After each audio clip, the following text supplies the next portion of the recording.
एक केवल राम नाम जी के बड़े भगत थे, केवल राम जी उनका नाम था, और गरीब थे। पत्नी और आप, वो भगवान की भक्ति करते थे। भक्ति करने वाले का, जो भगवान की भक्ति करता है, उसमें एक ये गुण आ ही जाता है कि भगवान के भक्तों से बहुत प्यार करता है। अगर भगवान के भक्तों से द्रोह है तो भक्ति का स्वांग नाटक है, वो भक्त नहीं है, वो दंभी है। जिसका भगवान से प्रेम है, उसका भक्तों से भगवान से बढ़कर प्रेम होता है। क्योंकि मेरे प्रिय प्रभु के जन है ना, एकदम ऐसे मोरे मन प्रभु विश्वासा राम ते अधिक राम करदास। अब उनके यहाँ संत आने लगे गृहस्थी में, तो संत को एक बार प्यार से पूछ लो तो 4 जगह बताया जाएगा संतों से कि अगर उस क्षेत्र में जाना तो वो भैया वो हैं, वो बड़ा संत स्वागत करते हैं, आप उनके यहाँ चले जाना। अब वहां 2 संत आने लगे, 4 आने लगे। अब वहां जब मेहनत करते हो और जो मजदूरी में मिलता, मेहनत के पैसे से वो नमक रोटी संतों को पवाते, तो उनका खूब भजन होता, तो बड़ा आनंद अनुभव होता कि भैया उनके यहाँ जरूर जाना अगर उस क्षेत्र में जाना। तो एक दिन संत मंडली आ गई, 2500 संत की।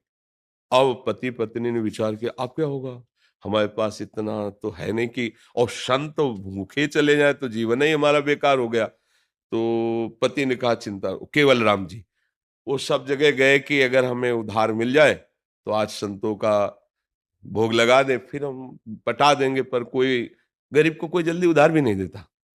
तो उन्होंने सेठ से कहा कि आप जो काम कहोगे हम कर देंगे, पर आज हमें हमारे अतिथि आए हैं उनकी सेवा के लिए।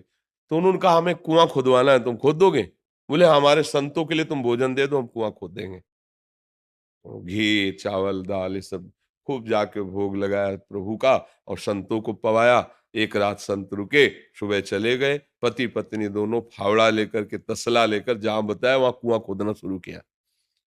अब 50 हाथ के नीचे पानी निकले। अब उसमें तो है नहीं कि अभी नजदीक पानी। अब जब आधे 25 हाथ लगभग खुद गया कुआं, चौड़ा, महीनों लगे होंगे, तो नीचे जब खोद रहे थे तो अब बालू वाली मिट्टी मिली। अब जब तक पानी नहीं निकलेगा तब तक वादा पक्का नहीं होगा कुआं खोदने का मतलब। अब जे ही नीचे बालू वाली में चले तो ऊपर से मिट्टी भसक गई और केवल राम जी नीचे दब गए। अब पूरी जब नीचे से भटकी तो और भसक गए, अब वह मिट्टी मिट्टी।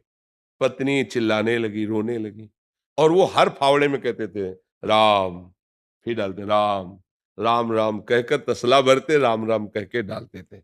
और संतों के लिए कर्जा लिया था कुआं खोदने का, समझ लो।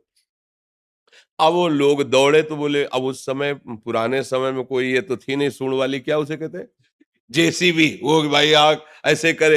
अब उनका सहयोगी कौन होगा गरीब आदमी का। और वो पत्नी रोती रही। सेठ ने कहा भाई हमने तो व्यवस्था कर दी थी तुम्हारे भोजन की, अब वो दब गए, अब कैसे निकलेंगे। ये जरूर है कि कभी तुम भूखे अगर हो तो एक आध दिन के लिए भोजन ले जाना, समझा बुझा के अब वापस कर। 1 महीना हो गया, बराबर कर दिया गया। वहां से राजा की सवारी निकली तो उनको सुनाई दे रहा था राम राम राम। तो रुक गए हो। बोले इतनी मधुर और आकर्षणकारी ये नाम कौन महात्मा जप रहा है आसपास। बोले यहाँ तो कोई महात्मा नहीं। बोले नहीं नहीं मुझे सुनाई दे रहा है, भगवान को कृपा करनी थी उनके ऊपर। और उस आवाज के सहारे आए तो जहां कुआं पटा हुआ था वहां बुलाया गांव के लोगों को कि यहाँ कोई संत महात्मा रहते थे क्या पहले, हमें नाम सुनाई दे रहा है यहाँ से राम राम राम। बोले रहते थे ना, 1 महीना पहले केवल राम जी ने यहाँ खोदा था और कुआं पर। बोले नहीं अभी आवाज मुझे सुनाई दे रही। फिर वो तो राजा थे, राज सैनिकों को लगाया। तो जहां केवल राम जो नीचे बैठे थे ना, उनके 2-3 हाथ ऊपर मिट्टी ऐसे गुफा बन गई थी। जब सब हटाई गई तो उनके सामने निर्मल झारी रखी थी जल की, और भोजन की थाल रखी थी। 1 महीना हो गया था, आराम से बैठे राम राम जप रहे थे। ऊपर से मिट्टी पट गई है, भोजन भी है, पानी भी है, वायु भी है, पूरे जिंदा भी है। निकाले गए। तब राजा ने पूछा कि महाराज 1 महीना आप कैसे।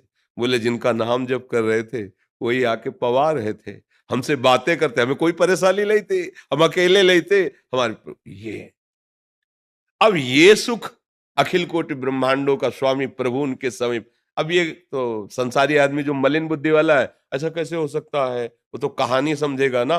इसलिए अगर दृढ़ता पूर्वक भगवान का वही रक्षा करते हैं, वही भरण पोषण, और ये मनुष्य जन्म भगवान की प्राप्ति के लिए मिला है।